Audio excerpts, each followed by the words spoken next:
Yes, I have tricks in my pocket. I also have things up my sleeve. But I am the opposite of a stage magician. He gives you illusion that has the appearance of truth, while I give you truth in the pleasant disguise of illusion. To begin with, I turn back time. I reverse into that quaint period, the 30s, where the huge middle class of America was matriculated in a school for the blind. Their eyes had failed them, or they had failed their eyes, and so they were having their fingers pressed forcibly down on the fiery braille alphabet of the dissolving economy. In Spain, there was revolution. Here, there was only shouting and confusion. There were also disturbances of labor, sometimes pretty violent, in otherwise peaceful cities such as Chicago, Cleveland, St. Louis. This is the social background of the play. The play is memory. Being a memory play, it is dimly lighted, it is sentimental, it is not realistic. In memory, everything seems to happen to music. That explains the fiddle in the wings. I'm the narrator of the play and also a character in it. The other characters include my mother, Amanda, my sister, Laura, and a gentleman caller who appears in the final scenes. He is the most realistic character of the play, being an emissary from a world of reality that we will somehow start apart from. But, since I do have a poet's weakness for symbols, I'm using this character also as a symbol. He is the long-delayed, but always expected something that we live for. There is a fifth character in the play who doesn't appear except in this largely life-size photograph over the mantel. This is our father who left us a long time ago. He was a telephone man who fell in love with long distances. He left his job at the telephone company and skipped the light, fantastic out of town. The last we heard of him was a picture postcard from Mazatlan on the Pacific coast of Mexico containing a message of only 2 words. Hello, goodbye, and no address. I think the rest of the play will explain itself. Tom? Tom? Yes, Mother? We can't say grace until you come to the table. Coming, Mother.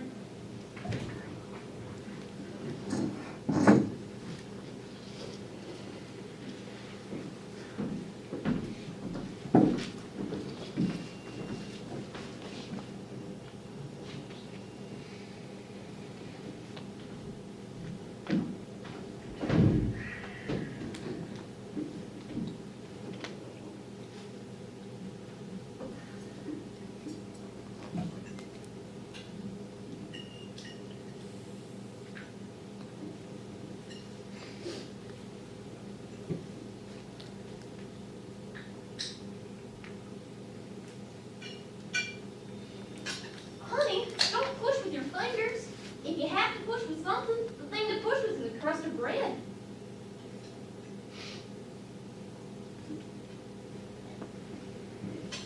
And chew! Chew! Animals have sections in their stomachs which enable them to digest food without mastication. But human beings are supposed to chew their food before they swallow it down. They eat food leisurely, son, and really enjoy it. A well-cooked meal has lots of delicate flavors that have to be held in the mouth for appreciation. So chew your food and give your salivary glands a chance to function. I can't enjoy one bite of this dinner because of your constant directions on how to eat it. It's you that makes me rush through meals with your hawk-like attention to every bite I take. Sickening, spoils my appetite. All this discussion of animal secretion, salivary glands, mastication. Temperament like a metropolitan star. You're not excused from the table. I'm getting a dum-dum. You smoke too much. I'll bring in the double mold. No, sister. You stay here. You be the lady this time, and I'll be the servant. I'm already up. Resume your seat, little sister. I want you to stay fresh and pretty for gentlemen callers. I'm not expecting any gentlemen callers. Sometimes they come when they are least expected. Why, I remember one Sunday afternoon in Blue Mountain. I know what's coming. Yes, but let her tell it. Again. She loves to tell it. One Sunday afternoon in Blue Mountain, your mother received 17 gentlemen callers. Why, sometimes there weren't enough chairs to accommodate them all. We had to send a servant over to bring in folding chairs from the parish house. How did you entertain those gentlemen callers? I understood the art of conversation. I bet you can talk. Girls in those days knew how to talk, I can tell you. Yeah? We knew how to entertain our gentlemen callers. It wasn't enough for a girl to be possessed of a pretty face and a graceful figure, although I wasn't slighted in either respect. She also had to have a nimble wit and a tongue to meet all occasions. What did you talk about then? Things of importance going on in the world, never anything coarse or common or vulgar. My callers were gentlemen. All among my callers were the most prominent planters of the Mississippi Delta, planters and sons of planters. There was young Champ Laughlin, who later became vice president of the Delta Planters Bank. Hadley Stevenson, who was drowned in Moon Lake and left his widow $150,000 in government bonds. Then there were the Coutier brothers, Wesley and Bates. Bates is one of my right particular beaux. He got in a quarrel with that wild Wainwright boy. They shot it out on the floor of Moon Lake Casino. Bates was shot through the stomach. Died in the ambulance on the way to Memphis. And his widow was also well provided for. Came into 8 or 10 acres, that's all. She married him on the rebound, never loved her. Carried my picture on him the night he died. Then there was that boy that every girl in the Delta had set her cap for. That beautiful, brilliant young Fitzhugh boy from Greene County. What did you leave his widow? He never married. Gracious, you talk as though all my old admirers had turned their toes up to the daisies. Isn't this the first you've mentioned that still survives? That Fitzhugh boy went north and made a fortune. Came to be known as the Wolf of Wall Street. He had the Midas touch. Everything he touched turned to gold. And I could have been Mrs. Duncan J. Fitzhugh, mind you. But I picked your father. Mother, let me to the table. Why don't you go in front and study your typewriter chart and practice your shorthand a little? It's about time for a gentleman college to start arriving. I don't believe we're going to receive any, Mother. What? No one? Not one? You must be joking. There must be a flood. There must be a tornado. It's not a flood, it's not a tornado, Mother. I'm just not popular like you were in Bugatti. Ah! Mother's afraid I'm going to be an old maid.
Wingfield, she said, I'm afraid we have no such student enrolled at the school. I assured her that she did, that you had been going to classes there since early in January.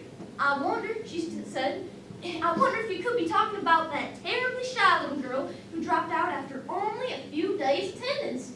I said, no, Laura, my daughter, has been going here every day for the past 6 weeks. Excuse me, she said. She pulled out the attendance book, and there was your name, unmistakably printed, and all the dates that you was absent until they decided that you had dropped out of school. I still said, no, there must have been some mistake. There must have been some mix-up in the records. No, I remember her clearly now. Her hands shook so that she couldn't hit the right keys. The first time we gave a speed test, she broke down completely.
every day.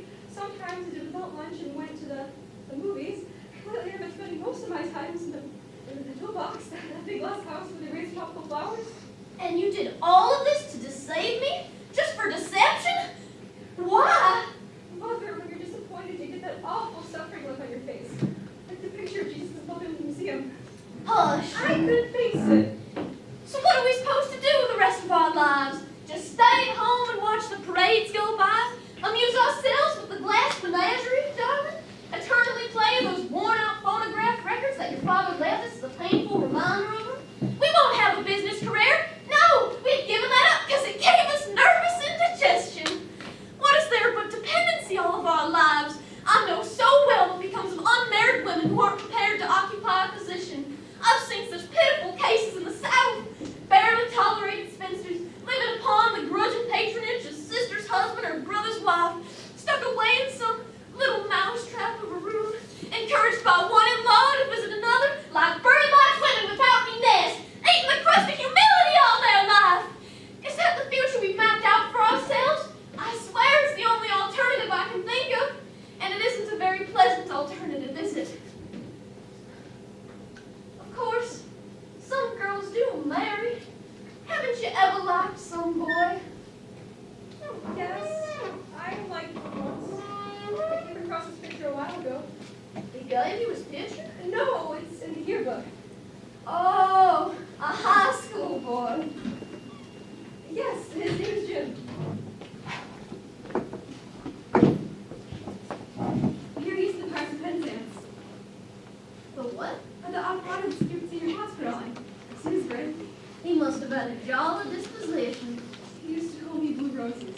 Why did he call you such a name as that? I was out of school a while with fluorosis. When I came back, he asked me what was the matter. I said fluorosis. He thought I said fluorosis. That's what he always called me after that. I didn't care for the girl everybody went out with, though. I'm getting my back. She was the best dressed girl at Sullivan. She never struck me, though, as being sincere.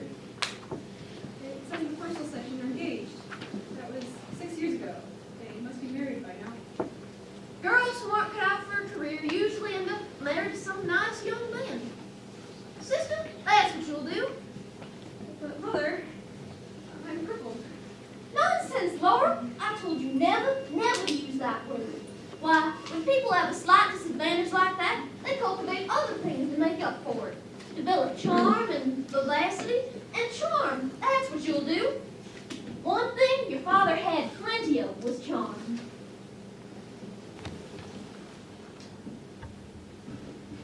After the whole fiasco at Rubicane's business college, the idea of getting a gentleman collar for Laura began to play a more and more important part in Mother's calculations. It became an obsession. Like some archetype of the universal unconscious, the image of the gentleman collar haunted our small apartment. An evening at home rarely passed by without some allusion to this image, this specter, this hope. Even when he wasn't mentioned, his presence hung in Mother's preoccupied look and in my sister's frightened, apologetic manner. Hung like a sentence passed upon the Wingfields. Mother was a woman of action as well as words. She began to take logical steps in planned direction.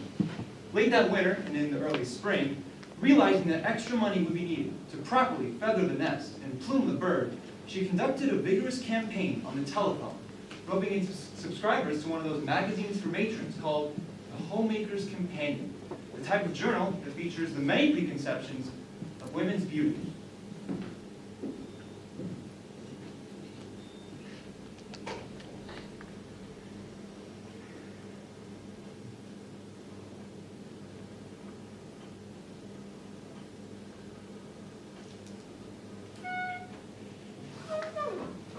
Ida Scott, this is Amanda Wingfield. We missed you at the DAR last Monday. I said to myself, she's probably suffering with that sinus condition. How is that sinus condition? Oh, tears! Heaven have mercy! Well, you're a Christian martyr. Yes, honey, that's what you are, a Christian martyr. Well, I just now happen to notice that your subscription to the Companion's about to expire. Yes, honey, it expires with the next issue, just when from that wonderful new cereal by Bessie Mae Hopper's getting off to such an exciting start. Oh, honey, it's something you just can't miss. You remember how Gone with the Wind took everybody by storm? You simply couldn't go out if you hadn't read it. All anyone could ever talk about was Scarlett O'Hara. Well, this is the book that critics already compare to Gone with the Wind. It's the Gone with the Wind of the post-World War generation. What? Burning? Oh, honey, don't let them burn. Here, you go take a look in the oven and I'll hold the wire. Heavens, I think she's hung up.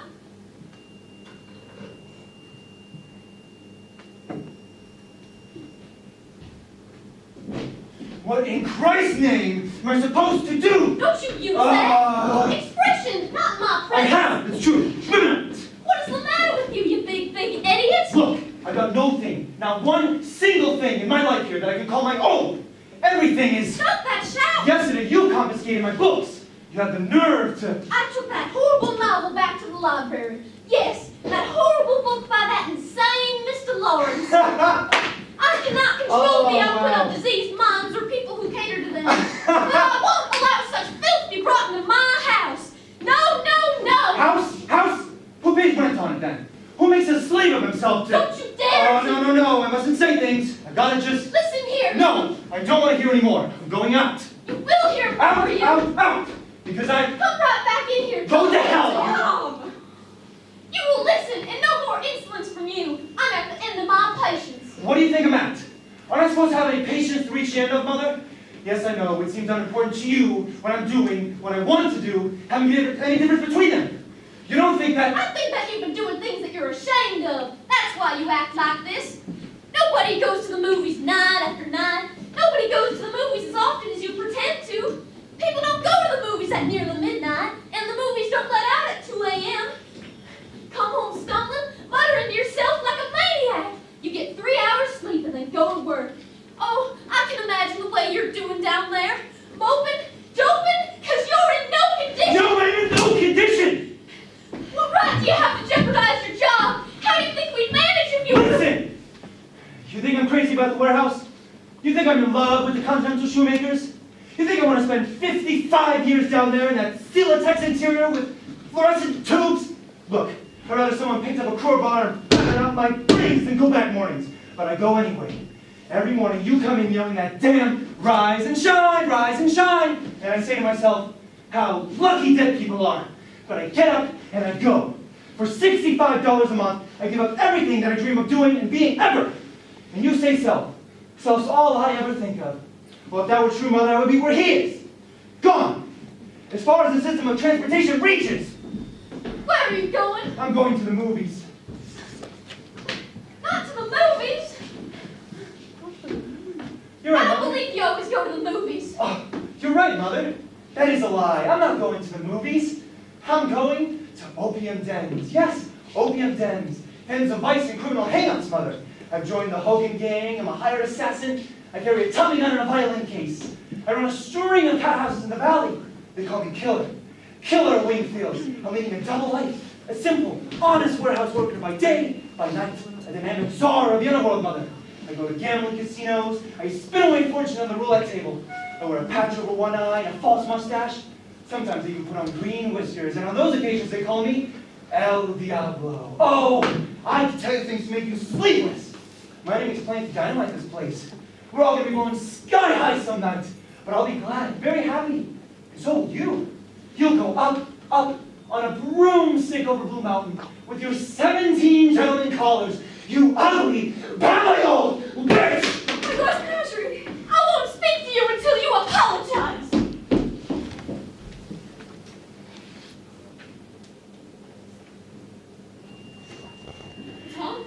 Tom, what are you doing? I'm looking for a door key. Where have you been all this time? I've been to the movies. All this time at the movies? Yes, there was a very long program. There was a Garbo picture and a Mickey Mouse, and a travelogue and a newsreel and a preview of coming attractions. And there was an organ solo and a collection for the Milk Fund, simultaneously, which ended up in a terrible fight between a fat lady and Usher. Whew. Did you have to stay through everything? Yes, of course. Oh, and I almost forgot. there was a huge stage show. The headliner of the stage show was Malvolio the magician. He performed wonderful tricks, many of them, such as pouring water back and forth between pitchers. First, it turned to wine, then it turned to beer, and then it turned into whiskey. I knew it was whiskey it finally turned into because he needed someone to come up out of the audience to help him, right? And I came up. Both shows. It was Kentucky straight bourbon. Oh, Very generous fellow, in fact. He gave out souvenirs. This is his magic scarf. You can have it, Laura. You wave it over a canary cage, you get a bowl of goldfish. You wave it over the goldfish bowl, and they fly away canaries. But the wonderfulest trick of all was the coffin trick. Yeah, we nailed him into a coffin, and he got out of the coffin without removing one nail. Now there's a trick that would come handy for me. Get me out of this 2x4 situation. Tom!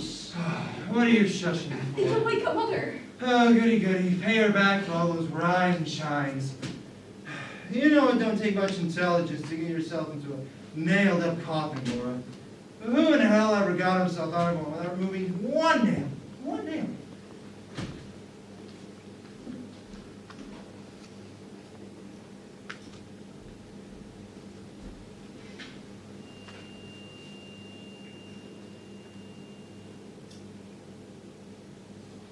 Rise and shine!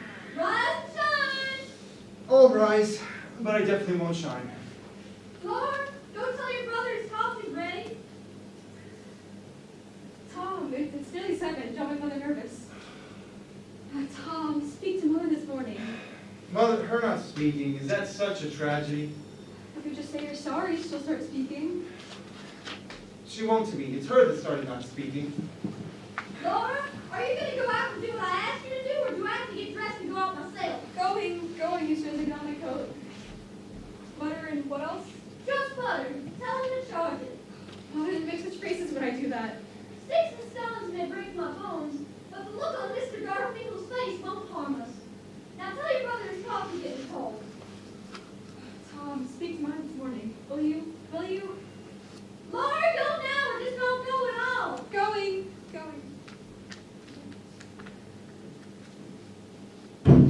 Laura, be careful. I'm alright. I'm alright. If anybody breaks a leg on those front doorsteps, the landlord ought to be sued for every cent he possesses.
Mother, I apologize.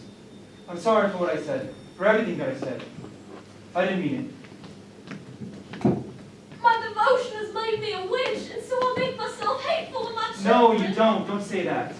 I worry so much. Don't sleep. It makes me nervous. I understand, Mother. I've had to put up a solitary battle all these years.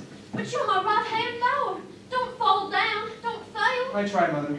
Try and you will succeed. Why, you're just full of natural endowments.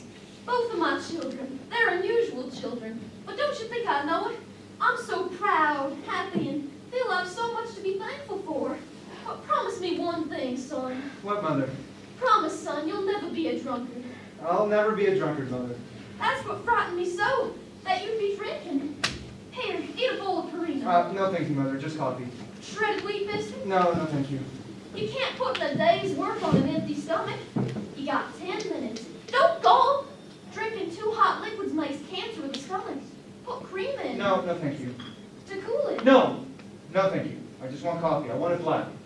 I know, but it's not good for you. We have to do all that we can to build ourselves up. In these trying times we live in, all we have to cling to is each other. That's why it's so important to...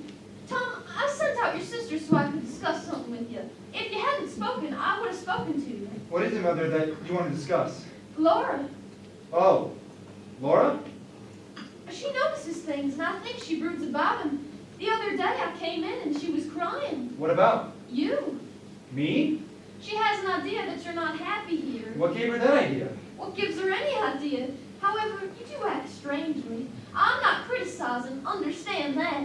I know your ambitions do not lie in the warehouse, that like everybody in the whole wide world, you've had to make sacrifices, but Tom, life's not easy. It calls for Spartan endurance. There's so much in my heart that I cannot describe to you. I never told you, but I loved your father. I know that, Mother. And when I see you taking after his ways, staying out late, and well, you had been drinking the night you were in that terrifying condition. Laura says that you hate the apartment and that you go out nights to get away from it. Is that true, Tom? No. You say there's so much in your heart that you can't describe to me. But it's true of me, too. There's so much in my heart that I can't describe to you. So let's just respect each other's... But then why, Tom, are you always so restless? Where do you go to nights? I go to the movies. Why do you go to the movies so much, Tom? I go to the movies because I like adventure. Adventure is something I don't have much of at work, so I go to the movies. Most young men find adventure in their careers. Then most young men are not employed in a warehouse, Mother. The world is full of young men employed in warehouses and offices and factories. Do all of them find adventure in their careers? They do or they do without it. Not everybody has a craze for adventure. Man is by instinct a lover, a hunter, a fighter. And none of those instincts are given much play at the warehouse. Man is by instinct. Don't quote instinct to me. Instinct is something that people have got away from. It belongs to animals. Christian adults don't want it. What do Christian adults want then, Mother? Superior things, things of the mind and of the spirit. Only animals have to satisfy instincts. Surely your aims are somewhat higher than theirs, than monkeys, pigs. I reckon they're not. You're joking. However, that isn't what I wanted to discuss. I haven't much time. Sit down. Do you want me to punch in red at the warehouse, Mother? You have 5 minutes. I want to talk about Laura. All right. What about Laura? We have to be making some plans and provisions for her. She's older than you, 2 years, and nothing has happened. She just drifts along doing nothing. It frightens me how terribly she just drifts along. I guess she's the type that people call homegirls, right? There's no such type, and if there is, it's a pity. Unless the home's hers, with a husband. What? Oh, I can see the handwriting on the wall as plain as I see the nose in front of my face. It's terrifying. More and more you remind me of your father. He was out all hours without explanation, then left. Goodbye, and me with the old bag to hold. I saw that letter you got from the merchant marine. I know what you're dreaming of. I'm not standing here blindfolded. Well, very well then do it. But not until there's somebody here to take your place. What do you mean? I mean that as soon as Laura's got somebody to take care of her, married, a home of her own, independent, why, then you can go wherever you please, on land, on sea, whichever way the wind blows you. But until that time, you've got to look out for your sister.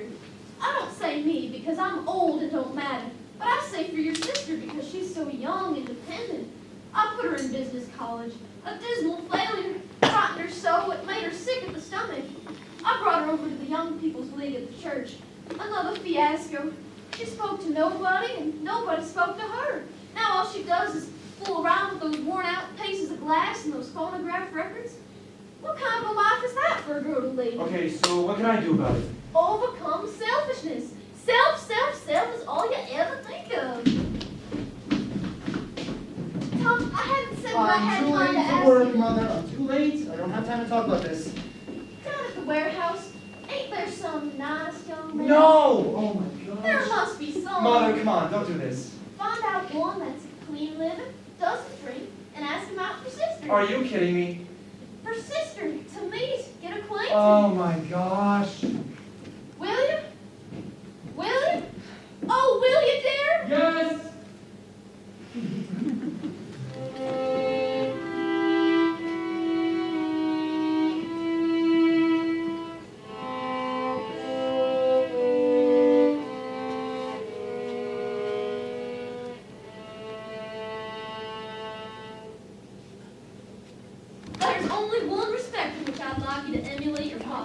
what respect is that? But Carrie always took of his appearance. He never allowed himself to look untidy.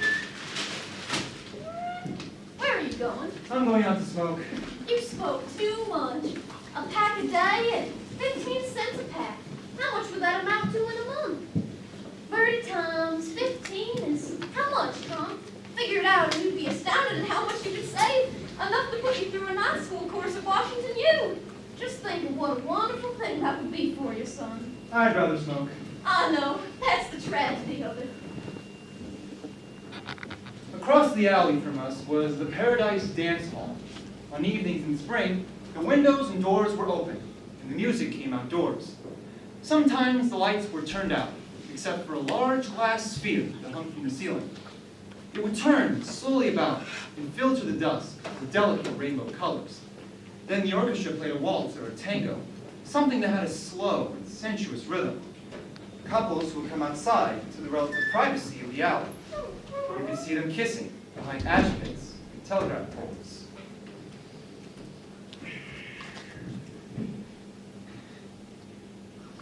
This was the compensation for lives that passed like mine, without any change or adventure.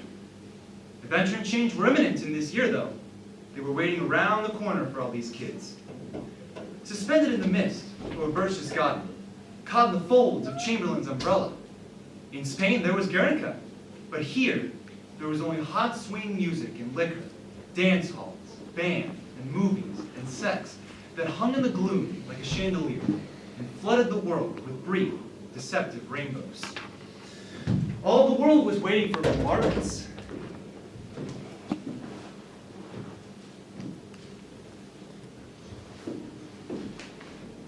What are you looking at? The moon. Is there a moon this evening? It's rising over Garfinkel's delicatessen. So it is. A little silver sliver of a moon. Mm-hmm. Have you made a wish on it yet? That's a secret. A secret, huh? Well, I won't tell you mine either. I would be just as mysterious as you. I bet I can guess what yours is, though. Is my head so transparent? You're not a sphinx.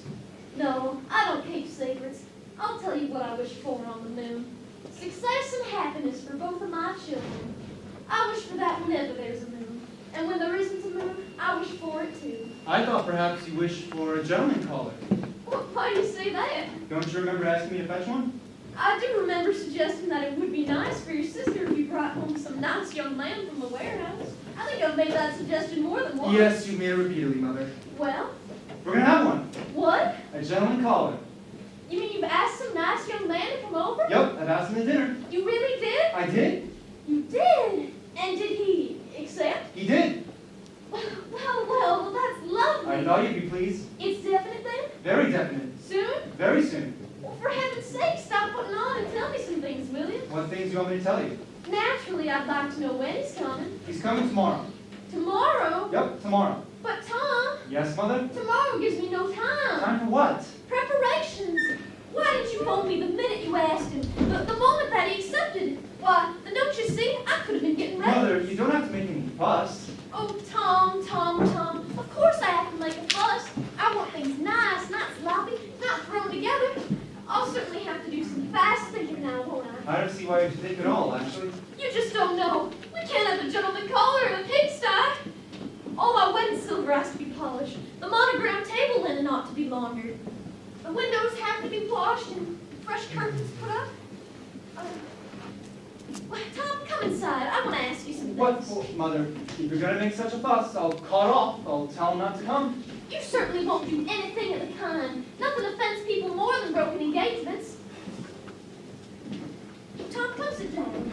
Any particular place you'd like me to sit? Thank heavens I've got that new sofa.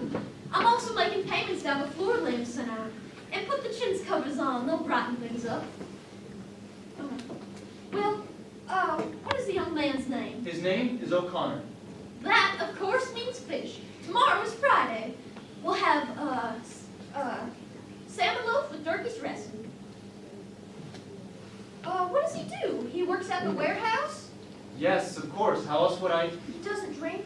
Mother, why do you ask me that? Your father did. Don't get started on that. He does drink things? Not that I know of. Well, make sure. Be certain. The last thing I want for my daughter is a boy who drinks. Aren't you being a little bit premature? Mr. O'Connor's not yet appeared on the scene. But will tomorrow. And what do I know about his character? Nothing. Old maids are better off than wives and drunkards. Oh my gosh. Be still. Lots of fellows meet girls and they don't marry, I'm just saying. Oh, talk sensibly, Tom. What are you doing? I'm brushing that cowlick down. What is this young man's position at the warehouse? This young man's position is that of a shipping clerk, Mother. That sounds like a pretty responsible job. The sort of position you'd be in if you just had more get-up. What is the young man's salary? Have you got any idea? I'd say approximately $85 a month. Well, not princely, but... 20 more than I make. How's that? Yes, and how well I know. But for family land, $85 a month is not much more than you can just get on by. Yeah, but Mr. O'Connor's not a family man. He might be, mightn't he? Sometime in the future? I see. Plans and provisions. You're the only person I know who ignores the fact that the future becomes the present becomes the past, and the past turns into everlasting regret if you don't plan for it. I'll think that over and see what I can make of it. Don't be super solicitous with your mother. Tell me some more. What do you call him? James D. O'Connor. The D is for Delaney. Irish on both sides. And doesn't drink? Shall I call him up and ask him right this minute? The only way to find out about those things is to make discreet inquiries at the proper moment. Why, when I was a girl and it was suspected that a young man drank, the girl whose attentions he was receiving, if any was, would sort of speak to the minister of his church, or her father would if her father was living, and sort of feel him out for the young man's character. That was the way such things were handled to keep a young girl from making a tragic mistake. Then how did you happen to make a tragic mistake? That innocent look on your father's face and everybody fooled. He smiled. The world was enchanted. But no girl can do worse than put herself at the mercy of the handsome of parents. I hope Mr. O'Connor's not too good looking. No, not really. He's covered with freckles and hasn't so much of a nose. He's not right down homely, though. Not right down homely, medium homely, I'd say. Character's what to look for in a man. That's what I've always said, Mother. You've never said anything of the kind, and I suspect you've never given it a thought. Don't be so suspicious of me. At least I hope he's the type that's up and coming. I think he really goes in for self-improvement. What reason do you have to think so? He goes to night school. Splendid. What does he do? I mean, study. Radio engineering and public speaking. Any young man who studies public speaking is aiming to have an executive job someday. And radio engineering, a thing for the future. Both these facts are very illuminating. These are the sort of things that a mother wishes to know about any young man who comes to call on her daughter, seriously or not. One little warning, though. He doesn't know about Laura. I didn't let on that we had dark, ulterior motives. I just asked him, why don't you have dinner with us? He said yes, and that was the whole conversation. I bet it was. You're eloquent as an oyster. However, he'll know about Laura when he gets here. When he sees how sweet and pretty she is, he'll thank his lucky stars that he was asked to dinner. Mother, you mustn't expect too much of Laura. What do you mean? Laura seems all those things to you and me because she's ours, and we love her, right? We don't even notice she's crippled anymore. Don't say crippled. You know I never allow that word to be used. But face facts, Mother, she is, and that's not all. What do you mean, not all? Laura is very different from other girls. I think the difference is all to her advantage. Not quite all. You see, in the eyes of others, strangers mostly, she's terribly shy and lives in a world of her own, and those things make her seem peculiar to people outside the house. Don't say peculiar. Face the facts, Mother, she is. In what way is she peculiar, might I ask? Laura lives in a world of her own. A world of little glass ornaments, Mother. She plays old phonograph records, and that's about all. Where are you going? I'm going to the movies. Not to the movies. Every night to the movies. I don't believe you always go to the movies. Laura, let those dishes go and come in front. Laura, come here and make a wish on the moon. Moon? That little silver slipper of a moon. Look over your right shoulder, Laura, and make a wish. Now, darling, wish. What shall I wish for, Mother? Happiness. Good fortune.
And so the following evening, I brought Jim home to dinner.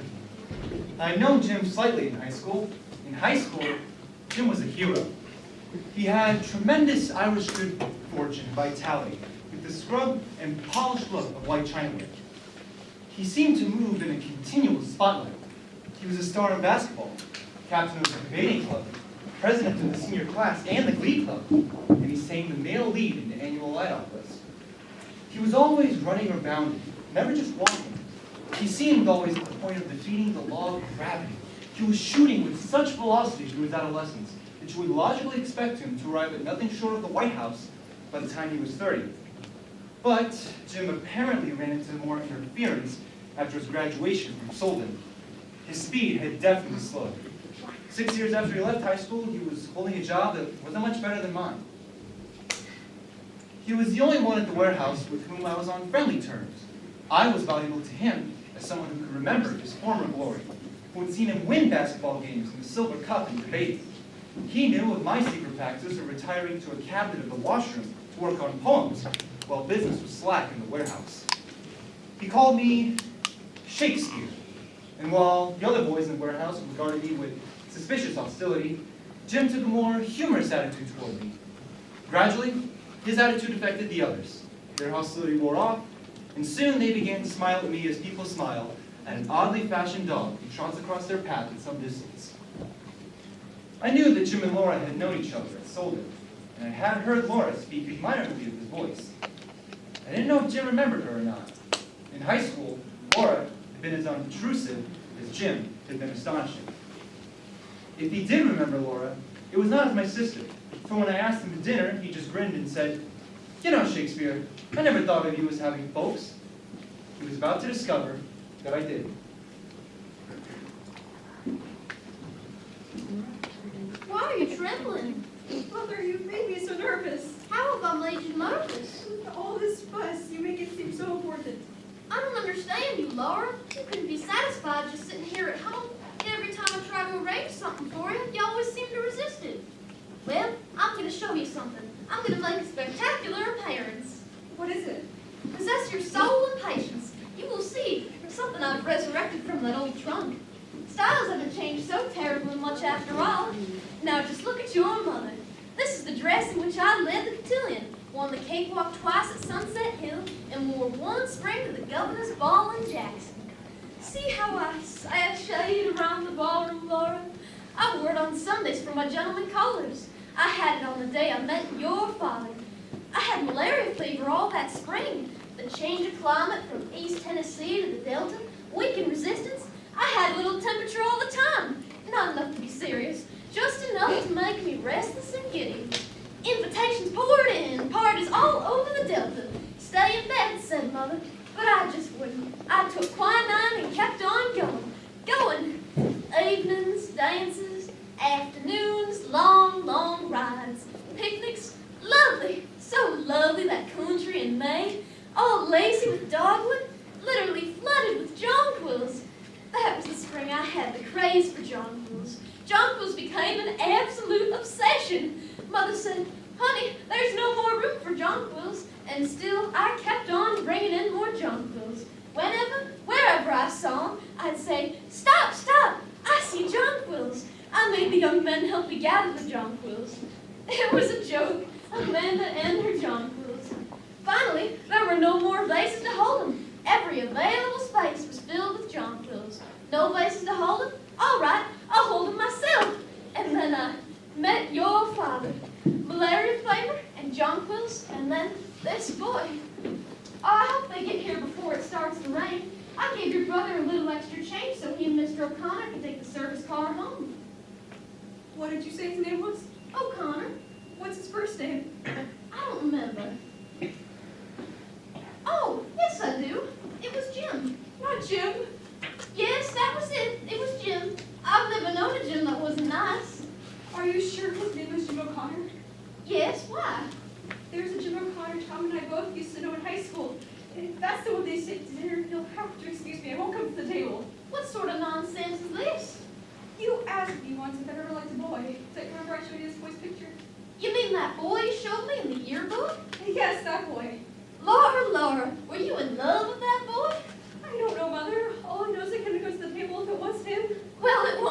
him. It isn't the least bit likely. But whether it is or it ain't, you will come to the table. You will not be excused. I'll have to, Mother.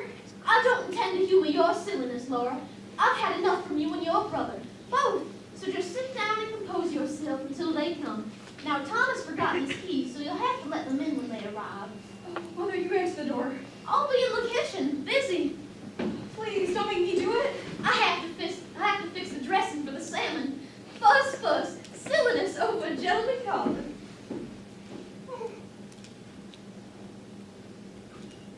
Oh. Laura, sweetheart, the door. I think we could beat the rain. Yeah, you're right about that. Laura, that is your brother and Mr. O'Connor. Will you get the door, please? Mother, you answer the door. Oh, please, please. You'll have to go to the door because I can't. I can't either. Why? I'm sick. I'm sick too of your nonsense. Why can't you and your brother be normal people? Fantastic winsome behavior. Preposterous goings on. Can you give me one good reason? Coming! Just 1 second. Why should you be afraid to open a door? Now you go answer it, Laura.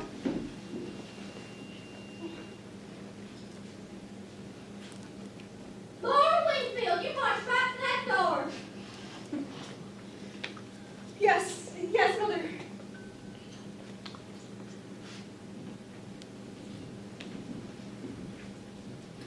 Laura, this is Jim. Jim, this is my sister, Laura. I didn't know that Shakespeare had a sister. How do you do? Okay. Your hand's cold, Laura. Yes, well, I've been playing the Victrola. Want to play classical music? So I can play a little hot swing and warm you up? Excuse me, I haven't finished playing the Victrola. What was the matter? Oh, with Laura? Laura is, terribly shy. Shy, huh? It's unusual me to go that shy nowadays. You never mentioned you had a sister. Well, now you know. I have one. Here's the postal stamps. You want a piece of it? Uh-huh. What piece? The comics? I see all DVDs on the bad behavior. Oh, yeah? Where are you going? I'm going on the terrace. You know, Shakespeare, I'm going to sell you a bill of goods. What goods? Of course I'm taking. Huh? And public speaking, you and me not the word tight. Oh, thanks. That's good news. But what has public speaking got to do with it? It fits for executive position. Aw. I say it's done a hell of a lot for me. In what respect? In every respect. Ask yourself, what is the difference between us and men that run an office? Brains? No. Ability? No. What is one little thing? What is that one little thing? Primarily, it amounts to social post. You go to scrub and hold you on the social level. Tom? Yes, Mother. Is that you and Mr. O'Connor? Yes, Mother. Will you just make yourselves comfortable in there? Yes, Mother. Ask Mr. O'Connor if he'd like to wash his hands. Oh, no, thank you, Mrs. Wingfield. I took care of this at the warehouse. Tom, Yes? Mr. Menagerie will speak to me about you. Favorably? What do you think? Well, If you don't wake up, you're out of job. I am waking up, though. You should know signs. The signs are interior. I'm planning to change. I'm right at the point of committing myself to a future that doesn't include the warehouse and Mr. Mendoza, or even a night school course in public speaking. What are you gasping about? I'm tired of the movies. Movies? Yes, movies. Look at them. All those glamorous people, having adventures, hogging it all, gobbling the whole thing up. You know what happens? People are going to the movies instead of movie. Hollywood characters are supposed to have all the adventures for everybody in America, while everybody in America sits in a dark room and watches them happen. Yes, until there's a war. That's when adventure becomes available to the masses. Everyone's dish, not only Gables. And then the people in the dark room come out of the dark room to have some adventures themselves. Goody-goody. It's our turn now to go to the South Sea Islands, to make a safari, to be exotic, far off. But I'm not patient. I don't want to wait till then. I am tired of the movies, and I'm about to move. Move? Yes, When? soon. Where? I'm starting to boil inside. I know I seem dreamy, but inside, well, I'm boiling. Whenever I pick up a shoe, I shudder a little, thinking how short life is and what I'm doing. Whatever that means. I know it doesn't mean shoes, except as something to wear on a traveler's feet. Look, I'm a member. Are you a merchant seaman? I paid my dues this month instead of the light bill. You were again when they turned the lights off. I won't be here. What about your mother? I'm like my father. That bastard, son of a bastard. You see how he grins? And he's been after going on 16 years. You're just talking, you did. How does mother feel about it? Mother's coming. Mother's not acquainted with my plans. Where are y'all? On the terrace, Mother.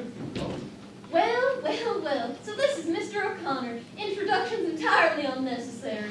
I've heard so much about you from my boy. I finally said to him, Tom, good gracious, why don't you invite this paragon to supper?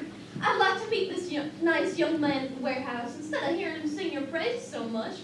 I don't know why my son is so standoffish. It's not Southern behavior. Well, let's come in now. Tom, leave the door open. I felt a nice, fresh breeze a moment ago. So warm already. Where's it gone to? Here, sit on the couch, Mr. O'Connor. Well, we're going to be having a very light supper. I think light things are better for this time of year, the same as light clothes are. Light food and light clothes are what warm weather calls for. You know, our blood gets so thick during the winter. It takes a while for us to adjust ourselves when the season changes. It's come so quick this year. I wasn't prepared. Heavens, already summer. I went out to the trunk and pulled out this light dress. It's terribly old, historical almost, but feels so good and cool, you know? Mother, Yes, honey? how about supper? Oh, honey, you go ask sister if supper's ready. You know that sister is in full charge of supper. Tell your hungry boy's been waiting for it. Have you met Laura? She. Let you in? Oh, good. It's rare for a girl as sweet and as pretty as Laura to be domestic. But Laura is, thank heavens, not only pretty, but also very domestic. I'm not at all. I never was a bit. I never could make a thing but angel food cake. Well, you see, growing up in the South, we had so many servants, but gone. All the stages of gracious living gone completely. I wasn't prepared for what the future held for me. Well, all of my gentlemen callers were sons of planters, and so of course I assumed that I'd be married to one and raise a family on a large piece of land with plenty of servants. But man proposes, and woman accepts the proposal. To vary that old saying a little bit, I married no planter. I married a man from the telephone company, that gallantly smiling gentleman over there. A telephone man who fell in love with long distance. Now he travels, and I don't even know where. But what am I going on for about my tribulations? Tell me yours. I hope you don't have any. Tom, Yes, Mother? is supper nearly ready? Looks to me like supper's already on the table. Oh, well, lovely. But where's sister? Laura says she's not feeling too well and she thinks she better not come to the table. What? Laura? Oh, Laura. Yes, Mother? You really must come to the table. We can't be seated until you come to the table. Here, Mr. O'Connor, you sit right over here and I'll... Laura, you're keeping us waiting, honey.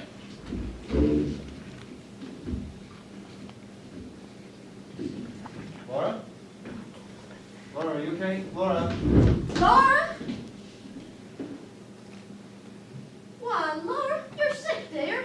There, Tom, help your sister into the living room. Laura, rest on the sofa for a while. Well, standing over the hot stove made her ill. I told her it was just too warm this evening. Is Laura all right now? Yes, she is, Mother. What is that? Rain? A nice, cool rain has come up. I think we may have grace now. Tom, honey, you say grace.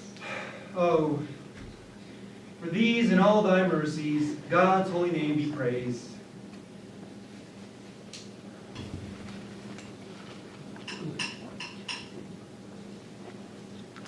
Hey, there, Mr. Lightbulb. Where was Moses when the lights went out? Do you know the answer to that one, Mr. O'Connor? No, ma'am, what's the answer? In the dark. Everybody, sit still. I'll light the candles. Isn't it lucky we have them on the table? Where's a match? Which one of you gentlemen can provide a match? Here. Thank you, sir.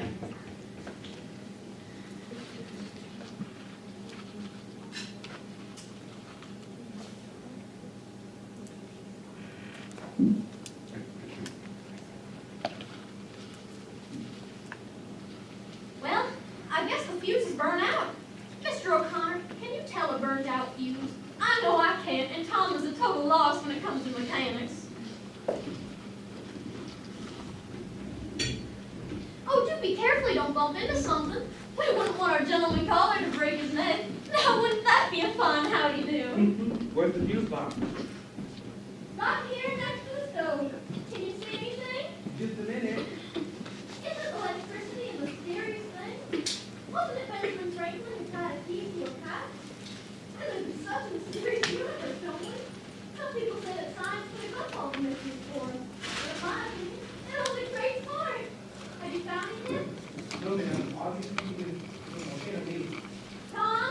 Yes, Mother?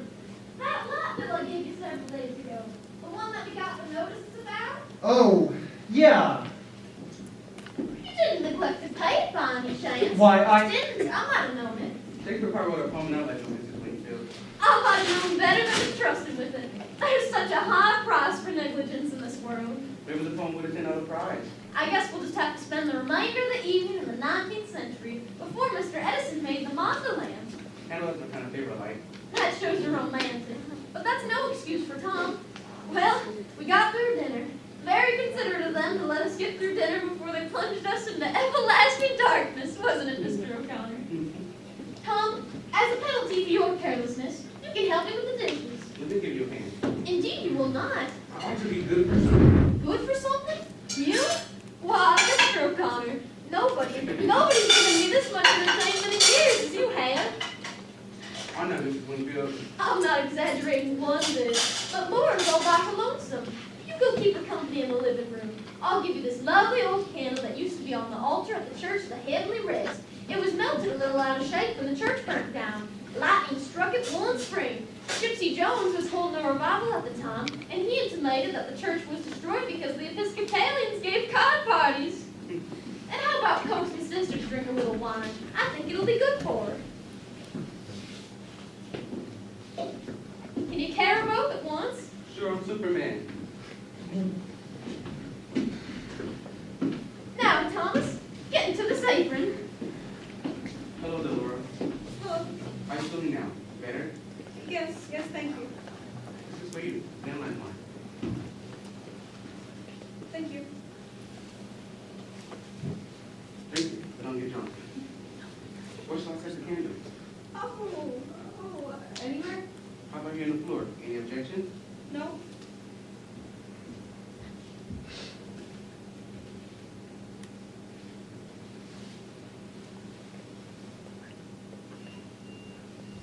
Hand me a pillow. What? A pillow. Oh,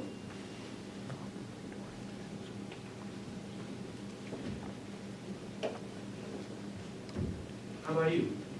You like to sit on the floor? yes, Why know you didn't? Take the pillow.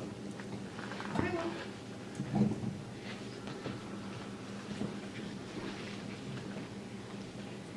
I can hardly see you sitting way over there. I can see you. No fair. I'm in the limelight.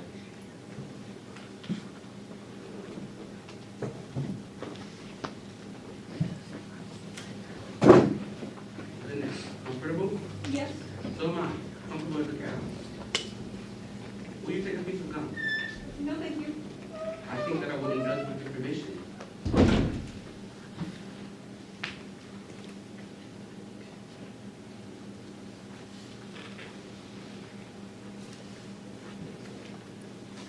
You really telling me you're shy.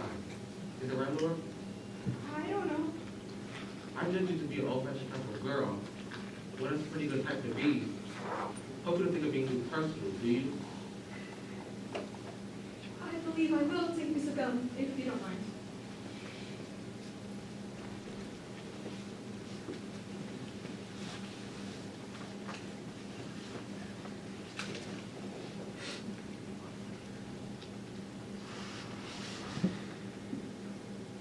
Mr. O'Connor, have you kept up with your singing?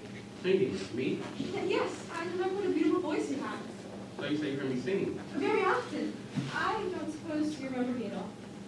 You know, I have an idea. I had that idea since you opened the door. It seemed like I was almost about to remember your name. The name was the party was a name. And so I stopped myself before I said it. Wasn't it Blue Roses? Blue roses, gosh, blue roses. But you know, I had to know before you opened the door. What church your memory plays? I didn't connect with high school somehow or other, but it was high school. I didn't know you were Shakespeare's sister. Gosh, I'm sorry. Oh, I didn't expect you to. Really knew me. We did have to speak on Queen's, huh? Yes, we spoke to each other. When did you recognize me? Oh, right away. As soon as I came in the door? When I heard your name, I thought it was probably you. I knew Tom used to know you well in high school. So when you came in the door, well, I was sure. Didn't we have a class or something together? Yes, we did. What class was that? It was singing chorus. Oh, We sat across the aisle and you would be odd. oh. Mondays, Wednesdays, and Fridays. I remember you always seemed to come in late. It was so hard for me getting upstairs. I had that brace in my leg. It felt so loud. I never heard any clumping. To me, it sounded like thunder. Oh, well, I never even noticed. And everybody was seated before I came in. I had to go walking in front of all those people. When I see was in the back row, I had to go clumping all the way up the aisle with everybody watching. You should never been so confident. I know, but I was. It was just such a relief when the singing started. Ah, yes, now I play too. I used to play Blue Roses. How was it I started calling you that? I was at a school with wild fluorosis. When I came back, you would ask me what was the matter. I said fluorosis. You said, he thought I said blue roses. That's what he always called me after that. Hope you didn't mind. Oh, no, I liked it. You see, I wasn't acquainted with many people. You don't seem to stick by yourself. I've never had much luck at making friends. I don't see why you wouldn't. Well, I started out badly. You mean being... Yes, it sort of stood between me and... You shouldn't have let it. I know, but I did. You try to people? I tried not to be, but I know that... Overcome it? No, I'm never good. I guess being shy is something that kind of work out kind of gradually. I guess it... Takes time. Yes. You know, people are not so just when you know them. That's what you have to remember. You were the one who read about it, the torch? Oh, yes. If I was bound to succeed in anything.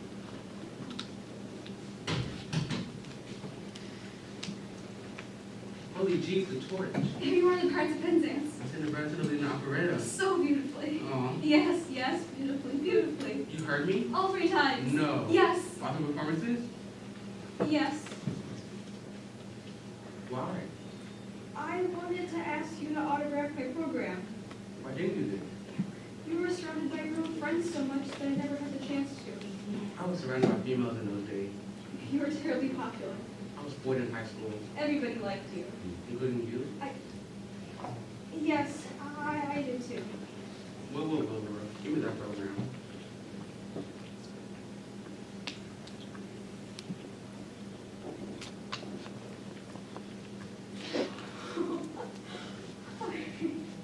What a surprise. Better late than never. You know, my signature isn't very worth much right now, but maybe in the future it will increase in value. I'm not discouraged yet. I'm also 23 years old. How old are you? I'll be 24 in June. That's not old age. No, but Have you finished high school? I didn't go back. You mean you dropped out? I made bad grades in my final examinations. How is Emily Heisenbeck doing? Oh, that bitch did. Why do you call her that? That's what she would. You're not still going with her? I never see her. It said in the personal section you were engaged. I wasn't impressed by that propaganda. It wasn't the truth? Only Emily's opinion. Oh, What's that interesting now? I have a glass collection. What kind of glass is it? Little articles of it. They're ornaments mostly. Most of them are little animals made out of glass. The tiniest little animals in the world. Mother calls them a glass menagerie. Oh, here's an example of one, if you'd like to see it.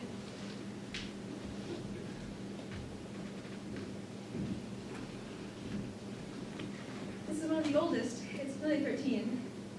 Oh, be careful if you breathe, it breaks. I better not take it. I'm pretty clumsy with things. Go on, I trust you with him. There now, you're holding him gently. Hold him up the light. He loves the light. See how the light shines on him? Make sure to shine. I don't mean to be partial, but he is my favorite. What kind of animal is it? Don't you see the little horn on his forehead? A unicorn, huh? Mm-hmm. Aren't you guys extinct in the modern world? I know. He must be some sort of lonesome. Well, if he doesn't complain about it. He sits on the table with all the other animals that don't have horns. They all seem to get along quite nicely together. How do you know? I haven't heard any arguments among them. No argument, huh? What should I say? Oh, back on the table. How about a little music, Mrs. Wingfield? Oh.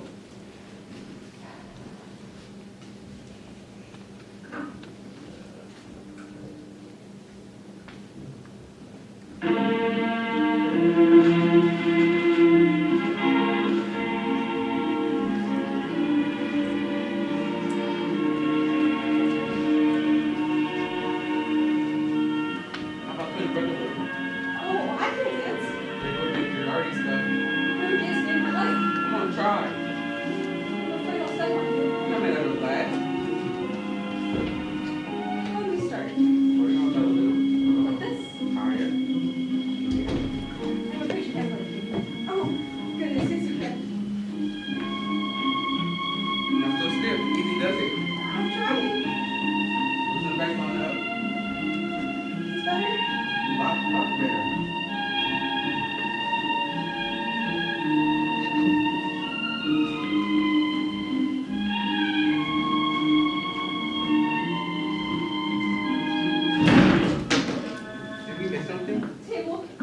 fall off of it? Yes. Or it's a little glass board. It's broken. It's lost its. Or it doesn't matter. Maybe it's a blessing in disguise. Oh, you never forgive me. I'll just imagine I had a heart operation. So it's less freakish.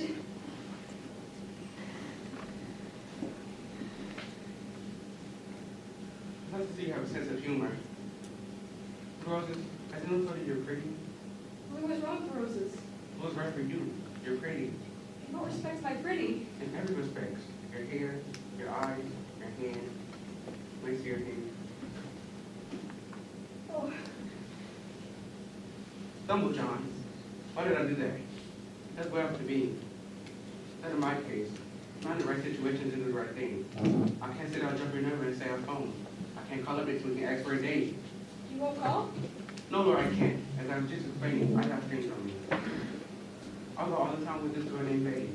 She's a homegirl like you, Catholic, Irish, and will get me the way to do long fine.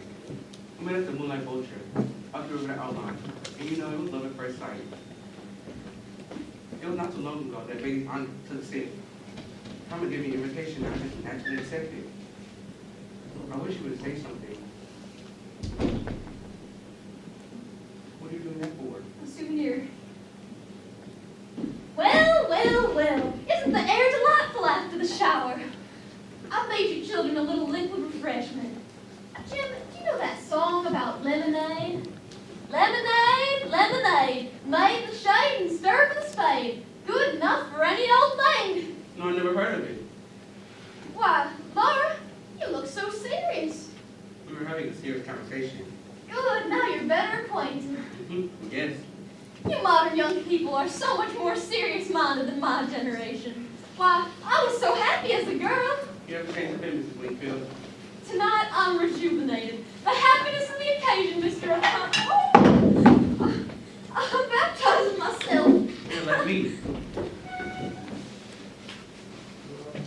I discovered we had some maraschino cherries.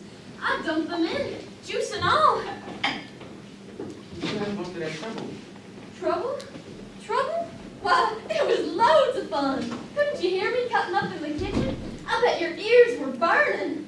I told Tom how outdone I was for keeping you to himself for so long a time. I'm glad that you finally came over. Well, now that you found your way, I want you to be a very frequent caller. Not just occasional, but all the time. We're going to have a lot of happy times together. I see them coming. Just breathing that air, so fresh, and the moon's so pretty. I'll skip back out. I know where my place is when you young folks are having a serious conversation. No, it's okay, Mrs. Wingfield. The fact of the matter is, I gotta get going. Going? Why, it's only the shake of the evening, Mr. O'Connor. You know, I have a couple of time clocks to punch in. One in the morning, one at night. My, but you are ambitious. You work at night, too? No, not work, but Betty. Betty? Betty? Who's Betty? You know, just the girl I said he went. Oh, is it a serious romance, Mr. O'Connor? We'll be married the 2nd of June. Oh, well, how nice. Tom didn't mention you were engaged to be married. The cat's not out of the bag at the White House yet. You know how the men are, they call you Romeo and stuff like that. Well, it's been a wonderful evening, Mrs. Wingfield. I guess it's what they call Southern hospitality. It really wasn't anything at all. You know how women are when they get upset? I know, the tyranny of women. Well, goodbye, Mr. O'Connor. I wish you happiness and good fortune and success, and all three of them. And so does Laura. Don't you, Laura? Yes. Goodbye, Laura. I didn't treasure that souvenir you gave me. Don't forget the good advice I gave you. So long, ladies. So long, Shakespeare. Things have a way of turning out so badly. I don't believe that I would play the Victrola. Well, our gentleman caller was engaged to be married. Tom! Yes, Mother? Come in here a minute. I want to tell you something awfully funny. Has the gentleman caller gotten away already? The gentleman caller has made an early departure. What a wonderful How do you mean? You didn't mention that he was engaged to be married. Jim? Engaged? That's what he just informed us. Oh, I'll be jiggered. I didn't know about that, Mother. Didn't you call him your best friend down at the warehouse? He is, but how would I know about this? It seems extremely peculiar that you wouldn't know that your best friend is going to be married. What's peculiar about it, Mother? The warehouse is where I work. Now I know things about people. You don't know things anywhere. You live in a dream. You manufacture illusions. Where are you going? I'm going to the movies. That's right. Now that you've had us make such fools of ourselves, the effort, the preparations, all the expense, the new clothes for Laura, all for what? To entertain some other girl's fiancé. Don't think about us. A mother, deserted, an unmarried sister who's crippled and has no job. Just go! Go to the movies! Don't let anything interfere with your selfish pleasure! Just go! Go! All right, I will. The more you shout about my selfishness to me, the quicker I'll go. And I won't go to the movies either. Then go! Then go to the moon, you selfish dreamer!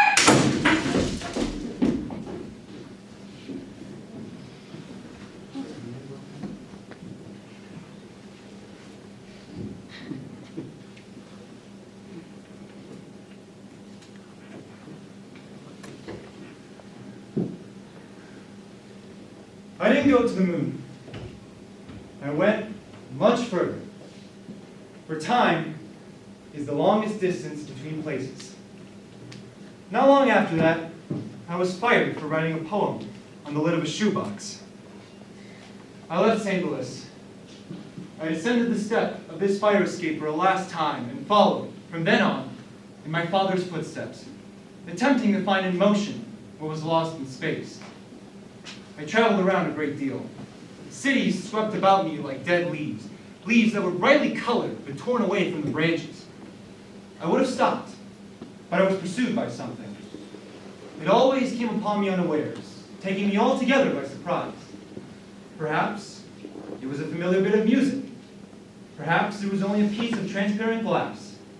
Perhaps I'm walking along the street at night in some strange city before I found companions.